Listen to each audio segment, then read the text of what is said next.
So, gun laws, or a lack of them, are in the spotlight yet again in the United States. It comes after 18-year-old Salvador Ramos killed 19 children and 2 teachers in one of the worst mass shootings in U.S. history. The youngest victims of the school shooting were as young as 9.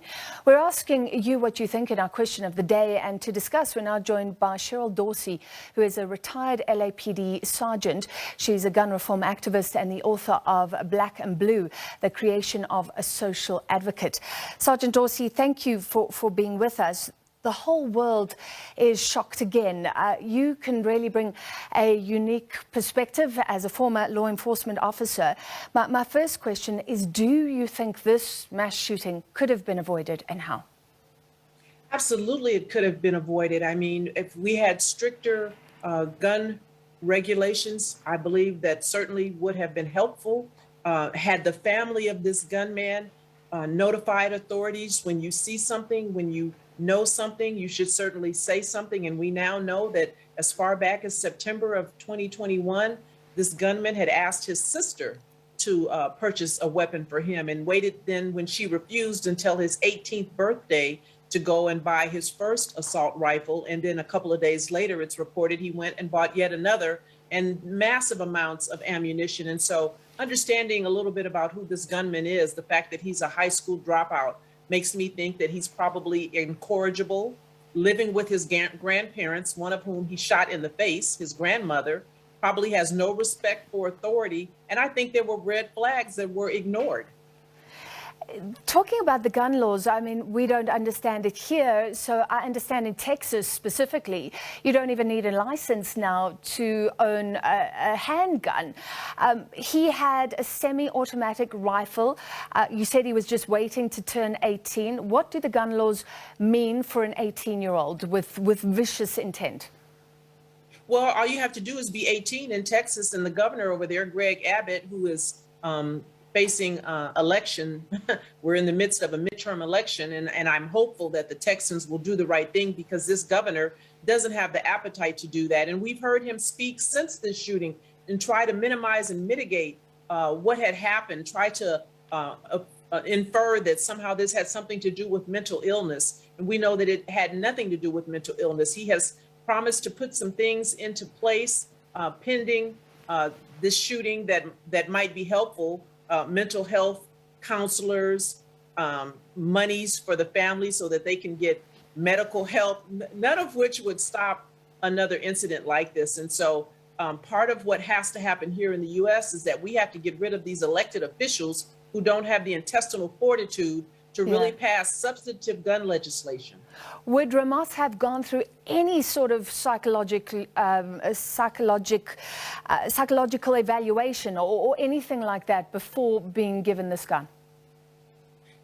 Not necessarily, because there was nothing that would indicate that he was problematic in terms of he had no criminal history. He had never been diagnosed with any kind of mental illness. So only the family would have been intimately familiar with his musings, with his thought process. It's reported that he had been on social media, and there were people that he had been communicating with in chat rooms that might have been helpful. If we had a place, if we had a liaison person where we could go and report things that don't rise to criminality, that don't mean someone has a mental illness situation, but would give an investigator who's doing a background pause and maybe ask a few more questions, maybe delay the handing over of an assault rifle. But we don't have that in place right now. And so these red flag laws need to be revamped and strengthened, in my opinion. And according to you, that means there's another mass shooting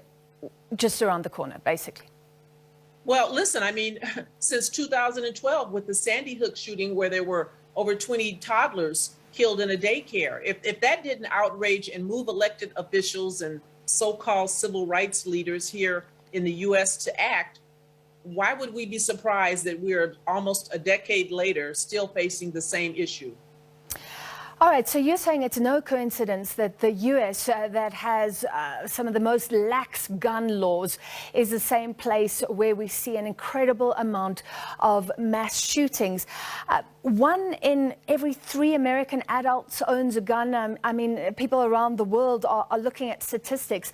Just tell us about some of your personal experiences. This is a very tightly held right by some Americans. How easy do you think it will be to shift things in a place like Texas, to introduce tighter gun regulation? Because many are crying out for it, but it never happens.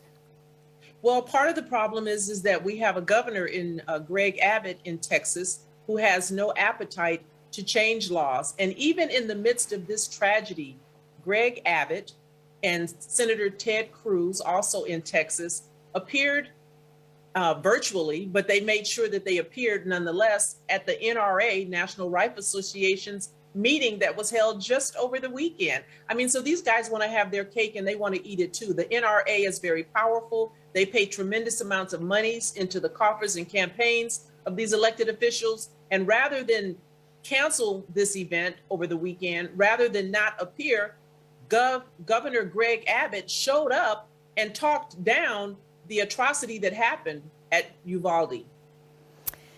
It's incredible. Tell us what you think about the reports that have come out since this mass shooting. Reports suggesting that children were calling 911, but officers were waiting outside in a hallway. They didn't enter the classroom. They waited nearly an hour. Apparently, the rule is that you should confront an active shooter. Some confusion there. How are you looking at it as a former officer? There were a compilation of errors in this instance. And when we think about police departments, most people probably think large agencies like LAPD or NYPD, but this was a small police department over in Uvalde. There was only 6 police officers on that department. So you can imagine that they were overwhelmed by this kind of an incident, probably have never dealt with even a homicide, let alone a mass shooting. So they were relying on the assistance of other agencies who ultimately did come in and assist. But you had a police chief from that school district who probably was ill-equipped to handle this kind of a situation. And he was the incident commander. He was the one who was responsible for telling those other agencies, I'm told about 6 others who were there standing outside of the classroom for over 45 minutes, not to enter, not to go in, a violation of their own policy, procedure, and protocols. And so there needs to be accountability. Heads need to roll, and there need to be officers who were on scene held accountable, because even though you may have a police chief telling you not to act, if the procedures call for you to engage an active shooter, then you should do that. And those officers should be also held accountable. Yeah. Does the evidence suggest they were hearing gunshots and they didn't go in?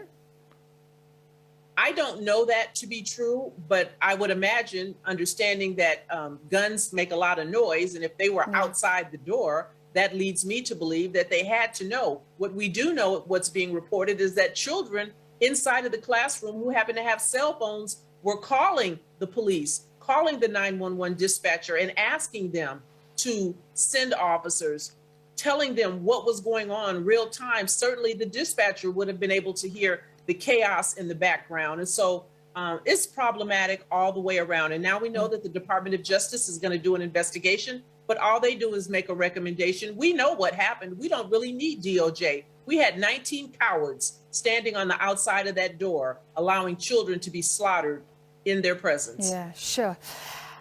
Last question for you, Sergeant. The whole debate around gun laws coming up, and this is also linked to concerns that people of different race groups are confronted differently in the United States if they are armed.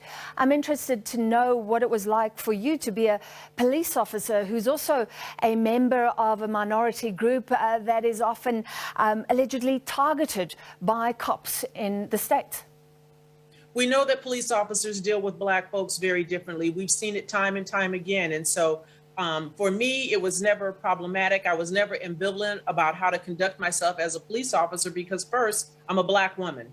I'm a mother of 4 young Black men at that time. And so I was very clear on how I was going to deal with the community. I know, after having spent 20 years on the Los Angeles Police Department, all in patrol, that there's a way to do your job professionally, ethically, responsibly, and allow people to have their dignity, even while you take bad guys into custody, even when you deal with confrontational, combative suspects, violent suspects. It's doable. I did it. And to hear otherwise being offered as an excuse is unacceptable.